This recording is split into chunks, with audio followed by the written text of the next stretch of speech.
వాహనదారులు మద్యం సేవించి వాహనాలు నడిపితే వారిపై కఠిన చర్యలతో పాటు 10,000 రూపాయల వరకు జరిమానా విధించడం జరుగుతుందని సిద్దిపేట పోలీస్ కమిషనర్ విజయ్ కుమార్ అన్నారు. వాహన చట్టం ప్రకారం ద్విచక్ర వాహనాలు నడిపేవారు తప్పనిసరి హెల్మెట్ ధరించి వాహనానికి సంబంధించిన పత్రాలు, డ్రైవింగ్ లైసెన్స్ అన్ని కలిగి ఉండాలన్నారు. అలాగే 4-వీలర్ వాహనదారులు అన్ని పత్రాలు కలిగి ఉండి లైసెన్స్తో పాటు సీట్ బెల్ట్ తప్పక ధరించాలని ఆయన సూచించారు. సిద్దిపేట జిల్లా దుబ్బాక మండలం పెద్దగుండవెల్లి గ్రామంలో ఏర్పాటు చేసిన సీసీ కెమెరాలను సిపి విజయ్ కుమార్ ప్రారంభించి వాలీబాల్ క్రీడాకారులకు క్రీడా దుస్తులు పంపిణీ చేశారు. ఆ తర్వాత మహిమగల పెద్దగుండవెల్లి రేణుకా ఎల్లమ్మ దేవాలయంలో ప్రత్యేక పూజలు నిర్వహించారు.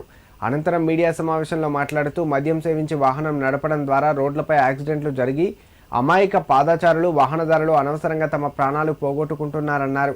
ఈ ఏడాదిలో సిద్దిపేట జిల్లాలో మద్యం సేవించి వాహనం నడపడం ద్వారా జరిగిన యాక్సిడెంట్లలో దాదాపు 250 మంది వరకు వారి ప్రాణాలు కోల్పోయారన్నారు.